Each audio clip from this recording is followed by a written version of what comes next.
ನಮಸ್ಕಾರ ಕರ್ನಾಟಕ. ಯಾರಾದ್ರೂ low budget ಅಲ್ಲಿ ಕ್ಲೀನ್ ಅಂಡ್ ವೆಲ್ ಮೇಂಟೈನ್ ಆಗಿರುವಂತಹ ಗಾಡಿ ನೋಡ್ತಾ ಇದ್ರೆ ನನ್ ಮುಂದೆ ಇದೆ ಸ್ಯಾಂಟ್ರೋ. ಬನ್ನಿ ಈ ಗಾಡಿ ಬಗ್ಗೆ ತಿಳಿಸ್ಕೊಡ್ತಾ ಹೋಗ್ತೀನಿ.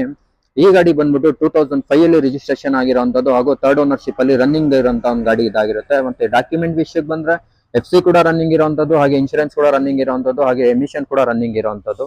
ಸೊ ನೀವು ನೋಡ್ತಾ ಇರ್ಬೋದು ಈ ಗಾಡಿ ಒಂದು ಬಾಡಿ ಲೈನ್ ನ ನಿಮ್ಗೆ ಯಾವುದೇ ರೀತಿಯಾದ ಸ್ಕ್ರಾಚ್ ಆಗ್ಲಿ ಡೆಂಟ್ ಆಗ್ಲಿ ನಿಮ್ಗೆ ನೋಡಕ್ಕೆ ಸಿಗಲ್ಲ. ಬಿಕಾಸ್ ಕಸ್ಟಮರ್ ಈ ಗಾಡಿನ ಅಷ್ಟು ಕ್ಲೀನ್ ಆಗಿ ವೆಲ್ ಆಗಿ ಮೇಂಟೈನ್ ಮಾಡಿರ್ತಾರೆ. ಸೊ ಈ ಗಾಡಿ ಬಂದ್ಬಿಟ್ಟು ಡೈರೆಕ್ಟ್ ಓನರ್ ಗಾಡಿ ಆಗಿರುತ್ತೆ. ನೀವು ಡೈರೆಕ್ಟ್ ಆಗಿ ಓನರ್ನ ಕಾಂಟ್ಯಾಕ್ಟ್ ಮಾಡ್ತಾ ಬರ್ಬೋದು. ಬನ್ನಿ ಈ ಗಾಡಿಯ ಒಂದು ಇಂಟೀರಿಯರ್ ಬಗ್ಗೆ ತಿಳಿಸ್ಕೊಡ್ತಾ ಹೋಗ್ತೀನಿ.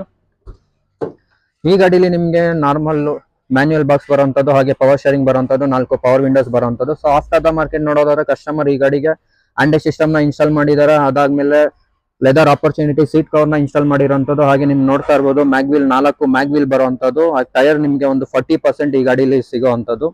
ಈ ಗಾಡಿಗೆ ಕಸ್ಟಮರ್ ಆಸ್ಕಿಂಗ್ ಪ್ರೈಸ್ ಬಂದ್ಬಿಟ್ಟು 1,40,000 ಕೇಳ್ತಾ ಇದಾರೆ. ನಿಮ್ಗೆ ಯಾರಿಗಾದ್ರು ಈ ಗಾಡಿ ಮೇಲೆ ಇಂಟ್ರೆಸ್ಟ್ ಇದ್ದಲ್ಲಿ ಮೇಲ್ಗಡೆ ಕಂಟ ಇರೋ ನಂಬರ್ಗೆ ಕಾಲ್ ಮಾಡ್ಬೋದು. ಹಾಗೂ ನನ್ನ ಅಕೌಂಟ್ ನ ಫಾಲೋ ಮಾಡ್ಕೊಂಡು ಬರೋದ್ರಿಂದ ಇನ್ನೂ ಕೂಡ ಈ ಗಾಡಿ ಡಿಸ್ಕೌಂಟ್ ಗಾಗಿ ಒಳ್ಳೆ ಡೀಲ್ಗೆ ನಿಮ್ಗೆ ಸಿಗುವಂತದ್ದು.